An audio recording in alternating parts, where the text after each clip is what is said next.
something? Why not?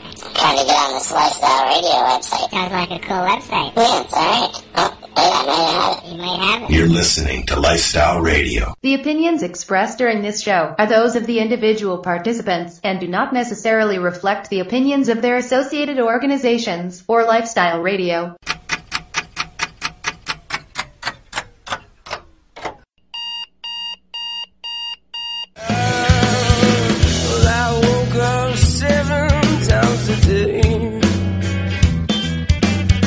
It's easy feelings long to gain. They get by a minute into force.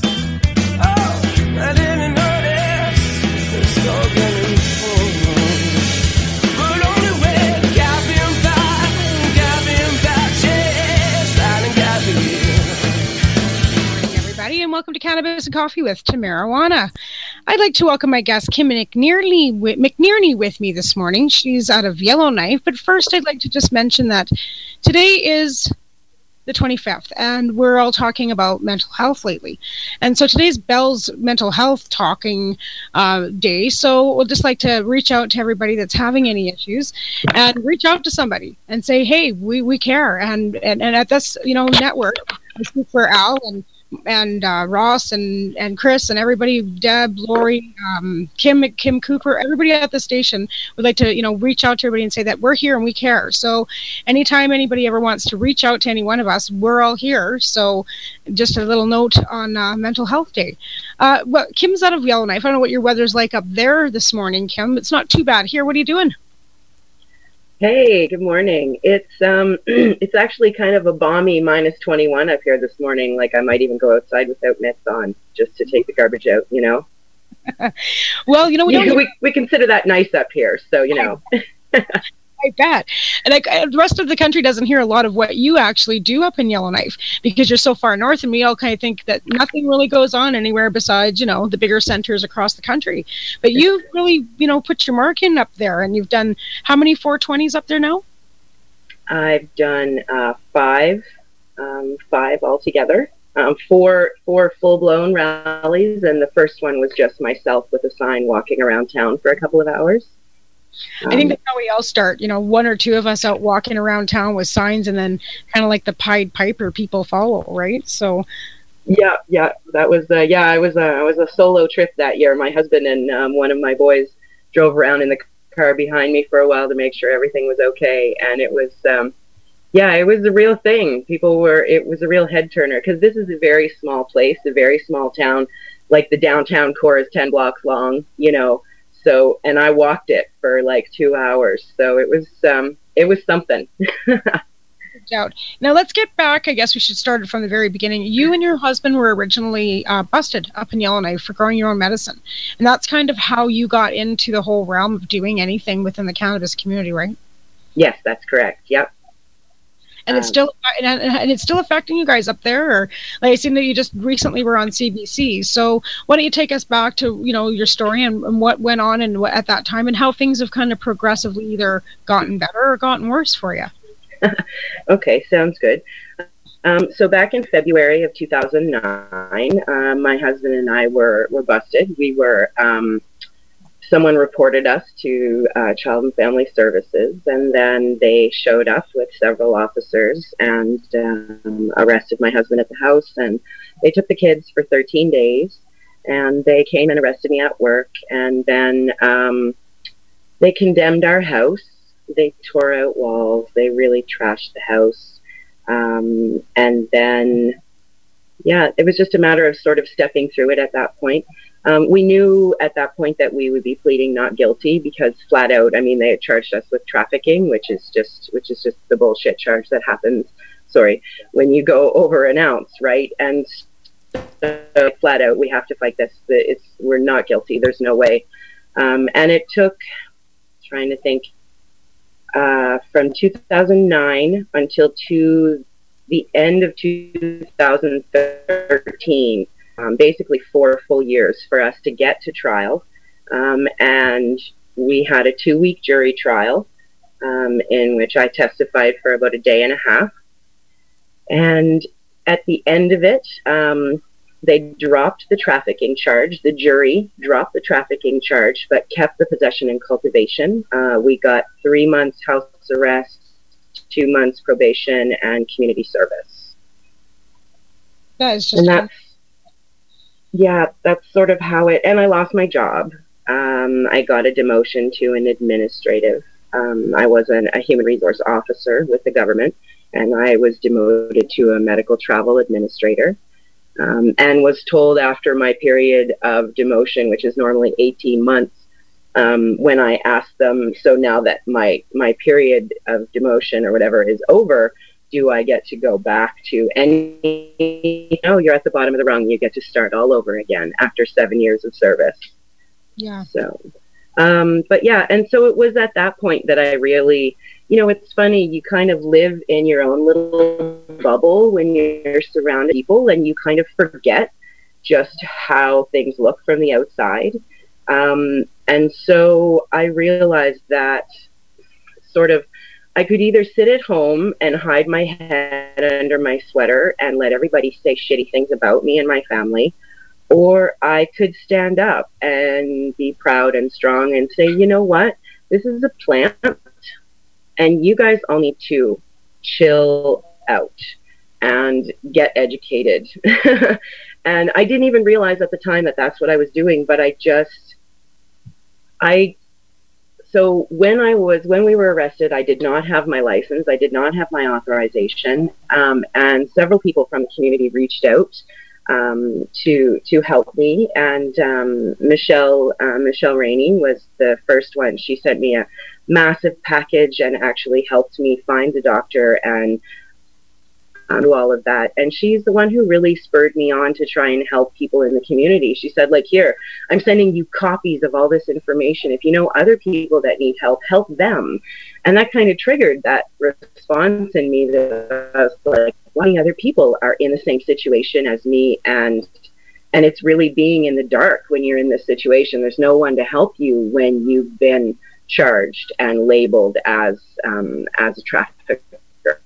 No one will help you. No one will touch you except the lawyer that you pay for. And so I realized it was time to kind of stand up. It took a year or two before I really got my guts together and got out there. But what the final catalyst for it was April of 2012. I received my medical marijuana authorization renewal in the mail on April 19th, and it was dated with the renewal date of April 20th. And I was floored. I was like, holy crap, I need to do something. I'm really being pushed here. And so I did. One side said marijuana is a plant, not a poison, and the other side said cannabis cures, not kills. And that's the sign I wandered around town with. And that was sort of the beginning of it. The paper came down and they did a big write-up on most of the news media. And then later that year was when Bob Erb won his money, and then he started funding all of the 420s. And so 2013 was my first full-blown rally that was completely funded by Bob Erb. And it was just amazing. And it's just been going since then. I actually did the statistics the other day on my own books, and I've helped about 150 people now either get licensed or help them on the road to get licensed or help them prepare documents for their doctor. And I'm in touch with all of the media. Whenever something goes on, they contact me, and I get to give the cannabis side of things. So I think I've really made some headway in this dark little place of the North. I would say you have, because that's a phenomenal thing to even just get the media to pay attention when you are out doing stuff, even in a small area, right? And considering the fact that you're a mom, you've got little kids and stuff, and you're always busy. It's it's hard to maintain a balance when it comes to keeping the cannabis, first and foremost, because it's your medicine, right? And then trying to balance that family in there too. And we all struggle, I think, with the fact that we're bouncing back and forth between our meds and our kids and, school and, our jobs and everything else, and how high of functioning, all us potheads are supposed to not be, right? I know. Yeah. That's the one thing that makes me laugh is that reefer madness stereotype of, smoke a joint, sit on the couch and play video games for the day. I'm like, wow, if only I could play video games the way the rest of my family does. I get up in the morning and I literally don't even have a chair in my own house. I don't sit down until the kids go to bed and there's a spot for me on the couch. So yeah, that whole misnomer of the lazy pothead that's really got to go out the door pretty quick. Well, yeah, like I said, for a lot of these, as parents that, use it to keep ourselves, balanced. And that's the reality of it all. Like, I think it makes us better parents to a point because, your anxiety levels aren't as high and you're not running around with like a chicken with your head cut off, and you can actually sit back and have that little vape or take that cap. And then, it's kind of like, okay, well, I can handle this a little better. Dealing with the kids. And yeah. I mean, mine are all older now. I've got the 7-year-old and, and he's not doing too bad. He's pretty good. But now you still got the little ones at home. And, it does help. Like, let's face it, like nobody can sit back and say, well, if I took that Ativan or if I took that Valium, I'd be sitting on the couch drooling. My kids would be running around in, filth, and I wouldn't be able to function. Whereas when I sit and I smoke that vape or I take that cap or I eat that brownie, my kids are, on the best care possible. And to have CPS come and kind of question how we care for our children, Yeah, that's really the worst of it, is that judgment on parental things. Because like for me, it's pain and mobility. Like there are times when I can't even pick my kids up, because the pain in my back is so strong and so severe that I can't even bend over, let alone pick up something more than 10 pounds. So that's a huge thing for me. Like I remember at one point when my boys, that I remember them one of them like walking around the house with their hands on the back of their hips going, oh, and I'm just like, oh my God, I'm not even like 40 and my kids are like walking around, it was just awful. And so I was like, yeah, I really need to get this under control. And so it really is the difference between night and day in having a functional life and having a not functional life. Because there have been times in the last few years where I've had to take prescription anti-inflammatories, and they actually cause so much pain in my stomach that I end up laying on the floor in a ball crying for like 2 hours till the pain goes away. So that does me no good. Exactly. Okay, well, we're going to take a quick break here, Kim, and we'll come back and take up about more of the parenting and pot in a minute. I'd like to thank my sponsors, 12 High Chicks Magazine, Ramos Nutrients, Mary Jane's Alternative Medication, MUM, Maritimers United for Medical Marijuana, Canadian Therapeutic Cannabis Partners Society, Haley Rose Foundation, and MJ Creams. Our song is going to be Drugs in My Pocket by the Monks. We'll be right back. Drugs in My Pocket. Hi, it's Deb from BMA Hydroponics. Whatever you are growing, from vegetables to medicinal cannabis, we have everything you need to succeed. From seed to harvest to processing and extracting, we carry all the brand name products that will help you produce, process, and consume high-quality medicine. Our knowledgeable staff of qualified growers have decades of experience with home production, and all possess either MMAR injunction status or an ACMPR registration certificate. We offer the largest variety of products available anywhere, and if you don't see what you're looking for, just let us know and we'll find it for you. Visit our store at 404 Maitland Drive in Belleville, Ontario, or visit our website at bmahydroponics.com. We can be reached at 613-967-9888, Monday to Saturday from 10 a.m. to 5 p.m. or find us on Facebook at facebook.com/BMAHydro and drop us a line at BMA. Our motto is your success is our success. You're listening to Lifestyle Radio.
some real hard drugs, all the way from Jamaica to some Brixton.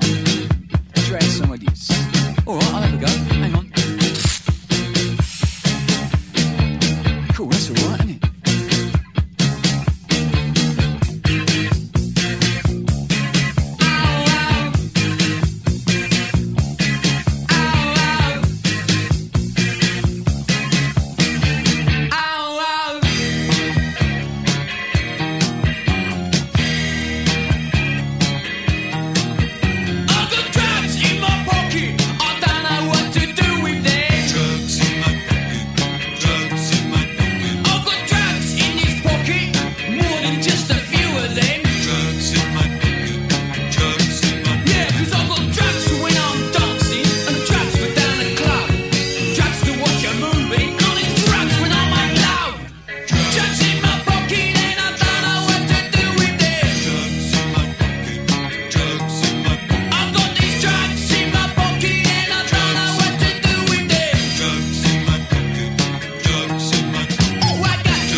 Right, and we are back with Kim MacNearney, and we've been talking a little bit about pot and parenting and how we, kind of balance out the difference, in our lives with the fact that we all have, not all of us, but many of us patients have small children still in the house and teenage, kind of a mixed combination, and how you deal with the fact, like even with, the fact that mine's getting older, and, we're discussing the fact of whether we're going to actually grow our medicine in our house anymore. And we're at the point where I think we're thinking that we're going to go look for a different location rather than bringing it into the house because teenage years are coming upon us. Are you finding that being something you and your husband have discussed, Kim, as well, or? It's there, yeah. Our oldest is now, so we're not quite at that point.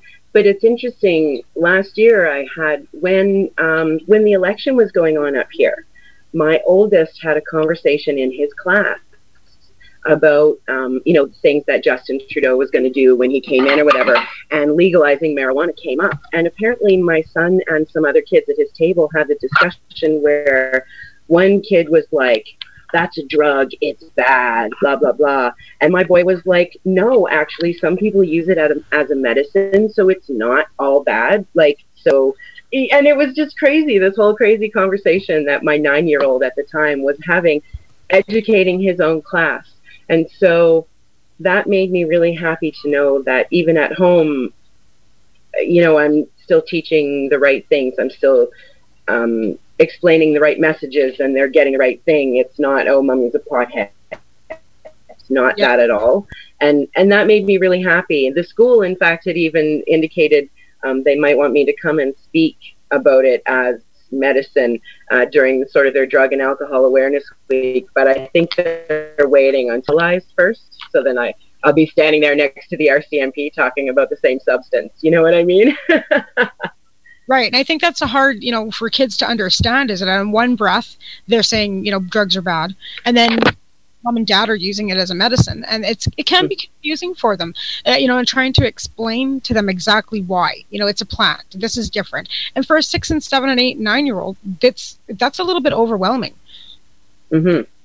Yeah, he took it on no problem though. He's quite he really has a grasp of complex subject matter. My kids are both activists with me. They've both been to many environmental rallies. They've made their own signs. They actually have a pretty good concept of theories and concepts that are bigger than them, simply because I've involved them so much in the last 3 or 4 years. Even at ages like 5 and 6, they were coming to some water rallies and anti-fracking rallies with me. So, I'm very proud of the fact that I think they can, they seem to have a good understanding of this moving forward, even at such a young age. Well, exactly. Like if you can bring them towards, activism, whether it's for water or, the pipelines or, cannabis or whatever. Because, even with Taven, like, the deer cull something here that we've got going on that we've been, protesting. And I've been working on, the highway project and other mainstream stuff that besides cannabis really brings, the whole aspect of, what goes on around us. And that's why, I've kind of broken off too, to do a little bit more than just the cannabis activism. Because I think we all have that in us. Like if we're going to stand up for cannabis, we're going to stand up for pipelines, against pipelines.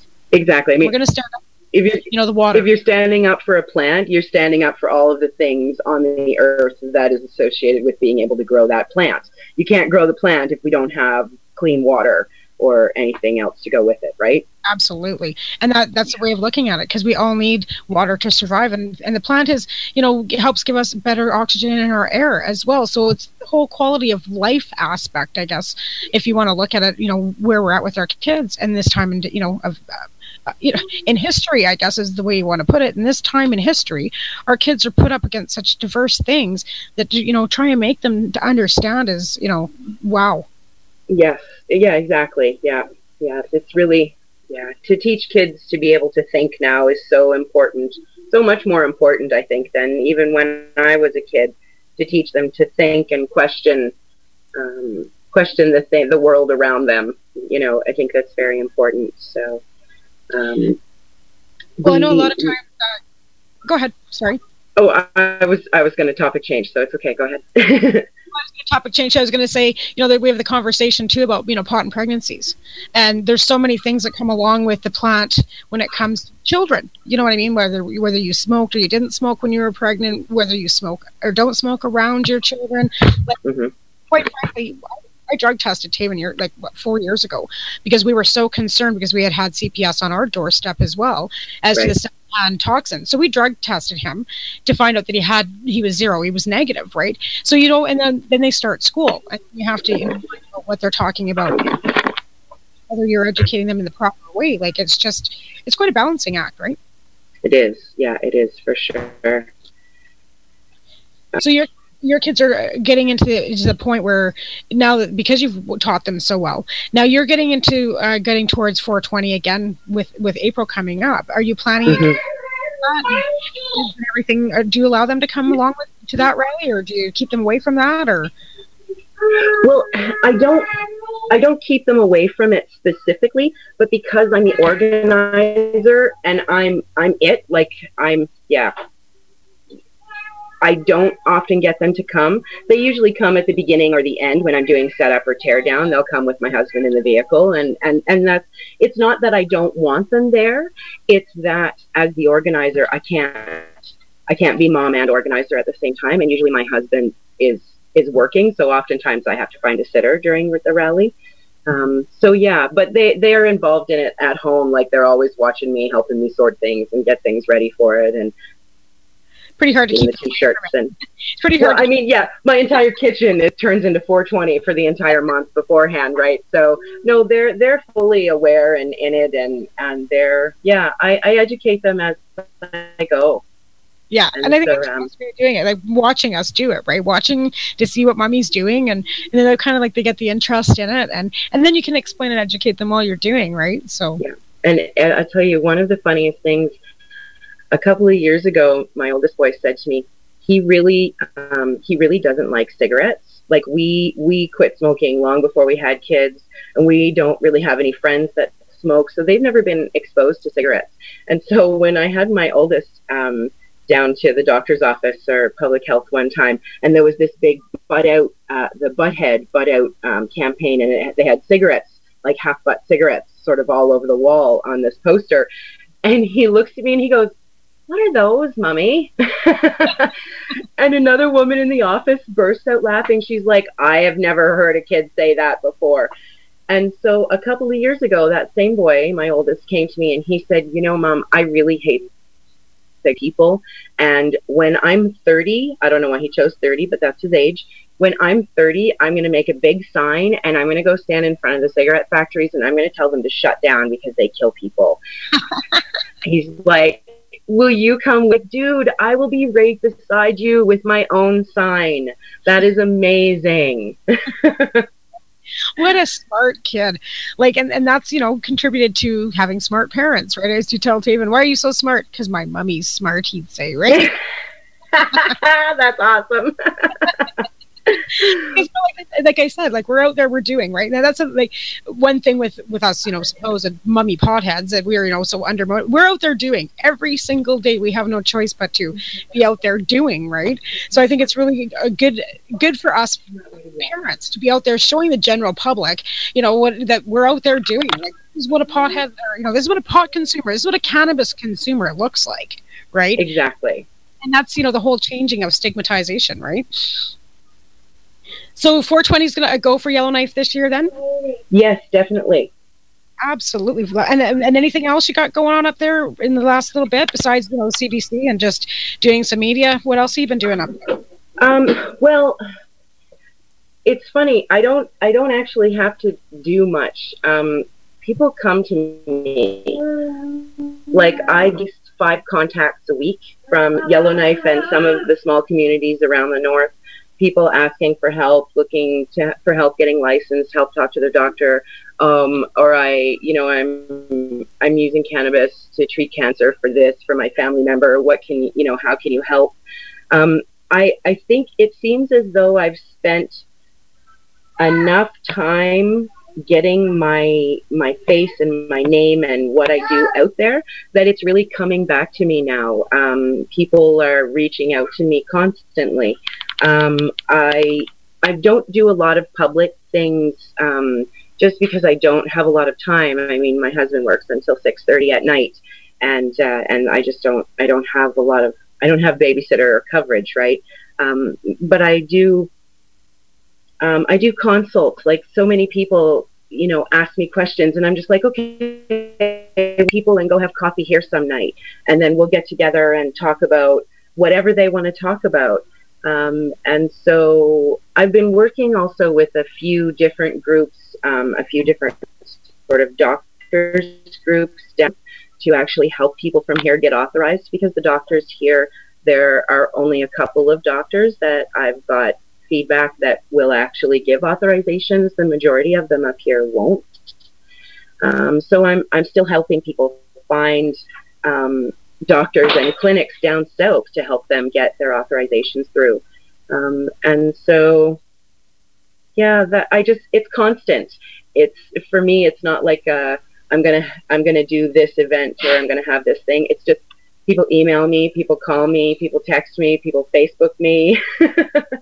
It's just sort of a constant little stream all the time.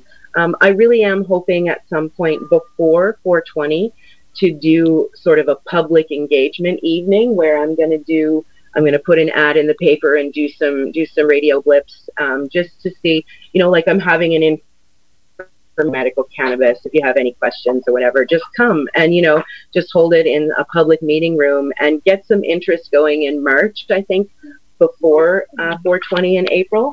And I mean, this year is going to be a little different, right? Because we know legalization is coming. It's not a protest anymore. There doesn't have to be that protest march, change the laws, because it's coming. And so I think that's huge. I think a lot of what I'm going to do at 420, depending on what Trudeau and the feds have released at that point, a lot of it is just going to be reviewing what the plan is and, looking at what's been released and just letting people know what's going on. Right. Well, I know even in this area, like it's pretty conservative. Like I moved here from Alberta thinking that this would be a better venue, and none of the doctors here are signing either. So Canadian Therapeutic Cannabis Partners has set up a clinic now. They did the first one in Belleville, Ontario on Monday, and now I'm going to start doing them out here. But I put an ad up on our Cranbrook buy and sell and advertise, and I was actually banned right from the page. Like they deleted the advertisement from the group, and I'm like, wow. Be that closed-minded that a Facebook post about helping people with medical marijuana doctors is illegal, and it's not, and you're going to ban me. And they wouldn't even respond back to my questions as to why what was the problem. It wasn't some post that was against your your rules on your page. They wouldn't even respond to me. So but yet the radio station here, local radio station here, is actually advertising for the dispensaries in Kimberley, which are only 35 kilometers away from me. My city council here will not allow me to have a dispensary or to have a business license here. So that's conflicts that we've got in the kilometer area, and I'm in southeastern BC. So it's really disheartening to have that much, that much backlash going on. You know what I mean? Yeah. We shouldn't be. We should not be struggling to bring patients to doctors. The doctors should be more than willing and happy to get you off the opiates and get you on cannabis, right? And they're not. And that's really good, right? Well, yeah, that's a huge thing. I mean, especially with the whole opioid conference that they just had, and like all of the stats that are coming out about, just how and I mean, yeah. I mean, and this is the alternative. So it's just, yeah, it's important that people listen, and there's a significant segment that's just not listening. We just have to keep trying, right? You just have to keep walking forward one step at a time, educating people as you meet them, as you come across them. Like I was bartending for a little while on the weekends, and it's amazing the people that you meet and the conversations you overhear, and then you can slide things in. You're like, actually, it's really da da da da da, or da da da da da, and there's a lot of people just have a lot of questions in general. There's like, I've had people come to me, they're like, so when this goes through, you're not anyone with the medical license is going to be able to drive their vehicle. And, then there's other people, they're like, so if I get my medical license, what's going to happen to am I going to be allowed to keep my gun and, get my hunting license and all this stuff, right? Like there's all these crazy questions people have. And some of them are things that I would never have even thought of, right? It's just, so it's interesting when you get all kinds of different aspects or perspectives or questions on what's going on. And I just keep putting them in my book, more questions, and, eventually we get them all, and help people as you go, right? Right. Well, we're going to take another quick break here and have another little song, and we'll be right back in a few minutes. So, again, I'd like to thank my sponsors, 12 High Chicks Magazine, Remo's Nutrients, Mary Jane's Alternatives, Maritimers United for Medical Marijuana, Canadian Therapeutic Cannabis Partners Society, Haley Rosep Foundation, and MJ Creams. Our next song will be Chief Greenbud, or What I Like to Smoke Weed by Chief Greenbud. The following is a public service announcement from the Canadian Therapeutic Cannabis Partners Society. The Canadian Therapeutic Cannabis Partners Society is a non-profit organization dedicated to ensuring improved access to therapeutic cannabis and cannabis byproducts in Canada. With a federal government that has committed to legalizing cannabis, we feel it is our duty to ensure that the medicinal use of cannabis doesn't get lost in the process, and that there are clear distinctions made between the medicinal and recreational use of cannabis. It is our mission to ensure that government regulation doesn't get in the way of a sick, disabled, or terminally ill person's right to use or produce this amazing natural health product. If you would like to get involved, you can contact us on the internet, www.canadiantherapeuticCannabisPartners.com, on Facebook, CTCP Society, or search Canadian Therapeutic Cannabis Partners.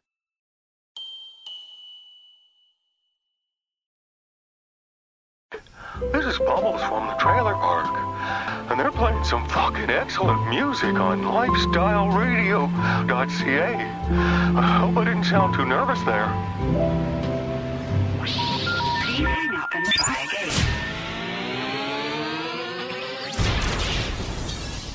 You're listening to Lifestyle Radio. You try and tell me what I'm doing's wrong, but you're the one who's drinking, driving yourself home. Who am I really hurting if I get a little bit high? One thing's for certain, you really ought to give it a try. 'Cause I like to smoke weed, and I like it a lot. You like your liquor, but I love my pot. It don't make me hungover or act like an ass, so enjoy your drink drinking, I'll enjoy my grass. How many nights have you slept on the commode? Your face buried in that cool porcelain bowl. You threw up on yourself 'cause you forgot to lift the lid. The only thing that happened to me, I ate everything in my fridge. 'Cause I like to smoke weed, and I like it a lot. You like your liquor, but I love my pot. Don't make me hungover or act like an ass. You drink your liquor, and I'll smoke my grass.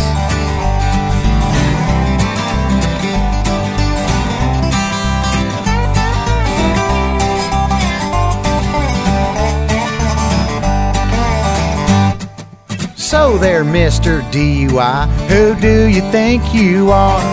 You breathe into a breathalyzer just to start your car. Instead of blowing out, you could have been sucking in. I bet you'd do things my way now if you had to do it over again. You'd like to smoke weed, and you'd like it a lot.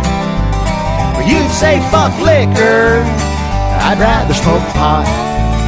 It don't make me hungover or act like an ass. You ought to give up drinking, start smoking grass. You ought to give up drinking, start smoking grass.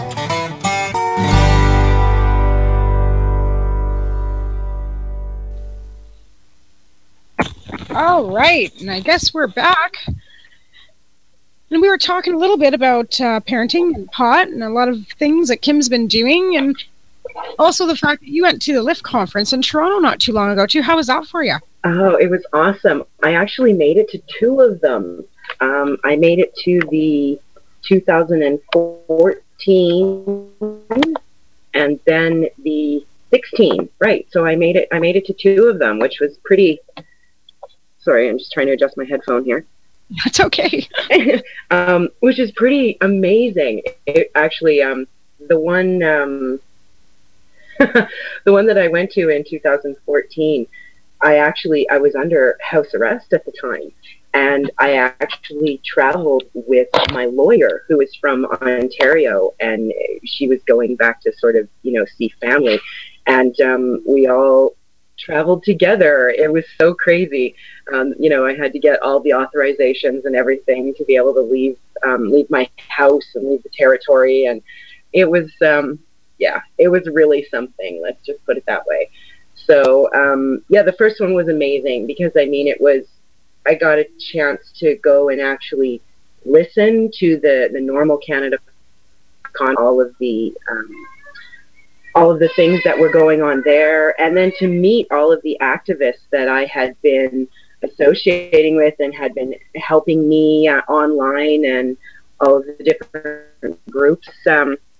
It was amazing. And then to get a few more years under my belt and go back last year was just, it solidified so much for me that I actually, I'm just here by myself, literally by myself doing this. I have lots of supporters, lots of people around me who support me, but publicly I'm on my own. And so to go to the LIFT conference and actually see all these people just hanging it out there, marijuana, cannabis, all over the place, everyone wearing their shirts and their colors and their, it's just, it's overwhelming, isn't it? It's overwhelming, but it's lifting as well. Like, it's very invigorating for me, because I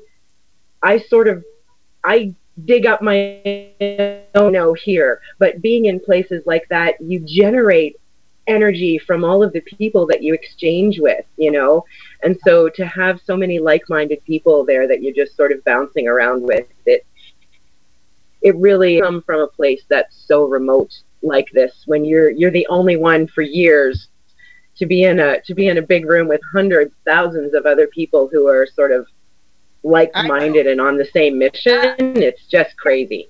Well, it was the same for me for my first yourself, right? Like you go from like, you know, little tiny, like not tiny, like Yellowknife, like Lethbridge isn't like Yellowknife by any stretch, but closed-minded.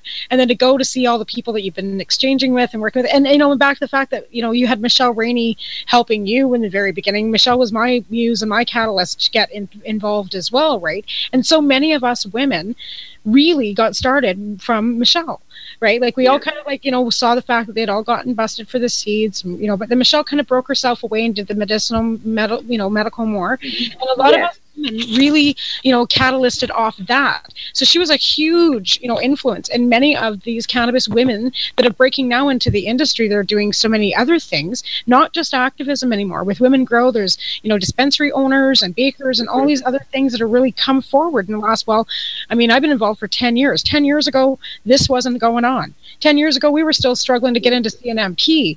Now look at where we're at. Like, you know, it's just a phenomenal thing that has gone over the last 10 years. But the women together, right? We've really stayed. I mean, there's been, you know, issues along the way, but unitedly, I think we've, you know, we stayed pretty united, most of us. And I think that's a really good thing for the cannabis community, is that, you know, we can stay united, right? Absolutely. Yeah, absolutely. It was, as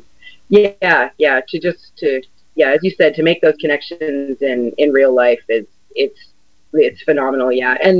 And I never got a chance to meet Michelle, which made me very sad. But I, as you said, I noticed one of your sponsors is 12 High Chicks. And so Tracy Curley is one of my little angels for sure. And she picked me up and carried me through a little bit as well. And it was awesome because the first conference I was at, I hadn't met her, just saw this girl walking down the hallway, and I was like, oh my goodness, I really think that's that Tracy Curley girl. And so I shouted her name out, and she turned around and came back, and, you know, and then so my second time at the conference, you know, she did me and took care of me and made sure I got where I was going and knew where to go. And, you know, it's those connections, those friends, you know, you make. And I met, Tracy Lemery, and I met Matt Murnon, you know, like all of the people that you contact with, to actually see them in person.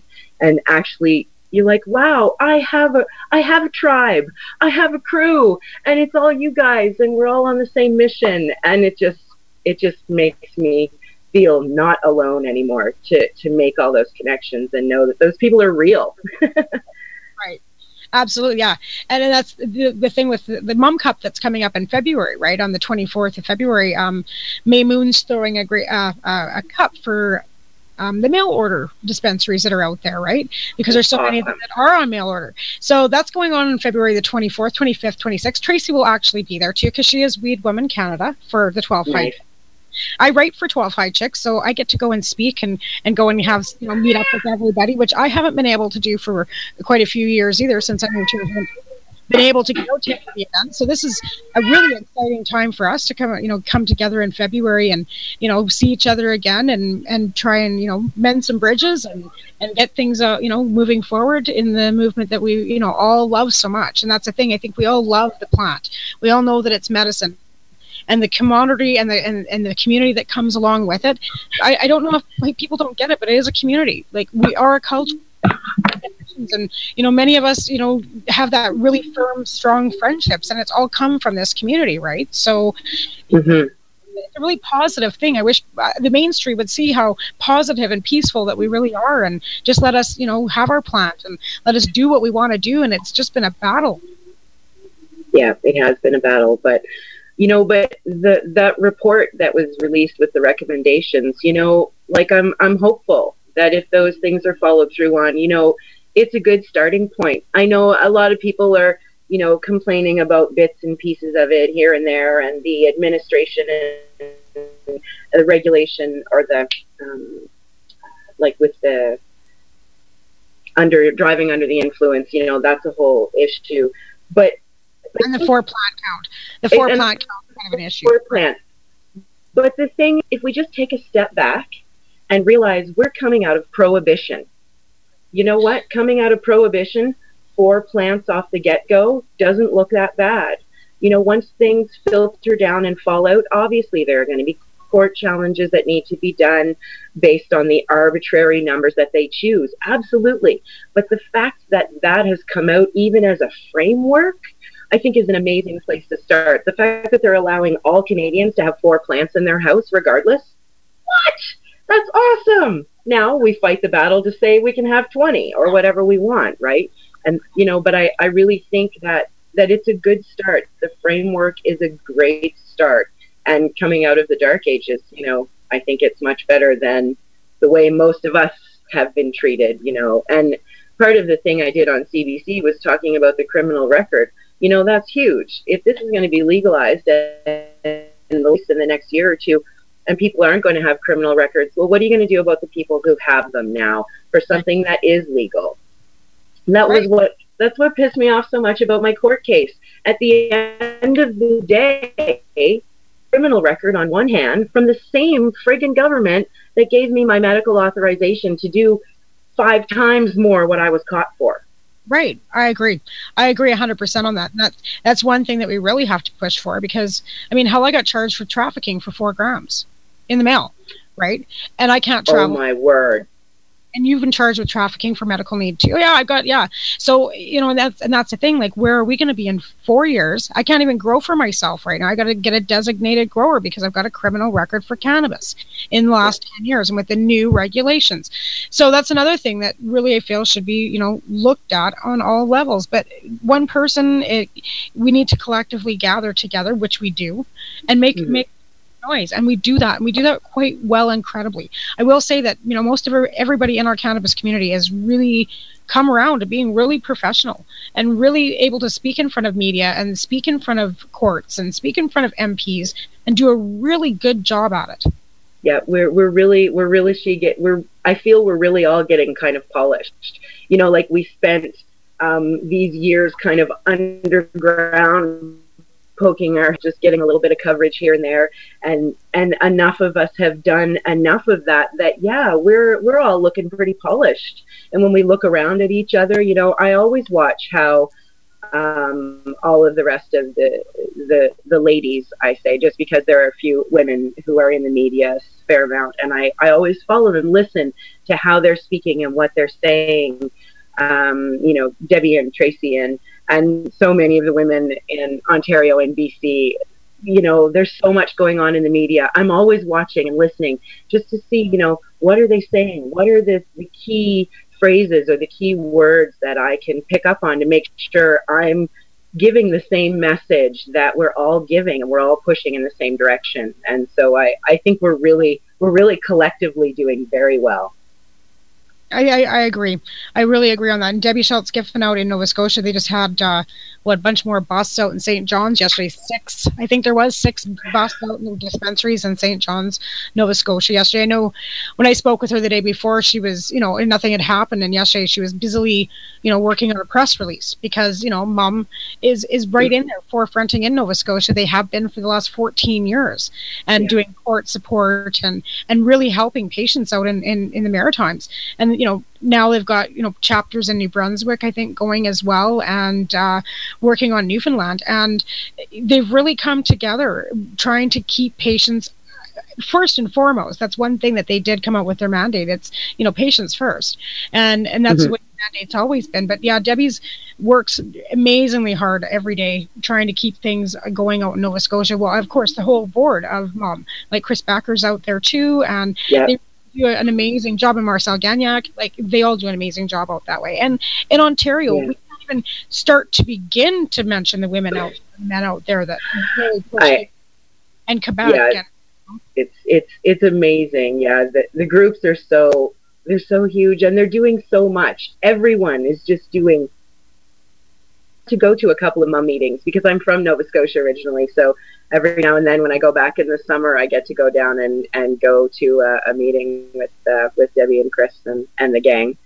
So yeah, that's excellent. I know I'd love to be making my way out there one of these days. I know I was trying to get to Harvest Cup. One of these years, I will make it to Harvest Cup. Yes, exactly. It's not quite a hop, skip, and a jump for either one of us to get out there. I know, right? For sure. I have to collect a lot of bottles to make my way out that way. I know. Yeah, exactly. Yeah. So lots of good things are going to be coming up ahead for everybody in 420. And like I said, it's been great talking to you. And I want to thank you for all the hard work that you do up in Yellowknife, because like I said, if it wasn't for you, like you said, being alone, a lot of those people and patients up in that Northwest Territories don't have a clue. They'd still be in the dark up there.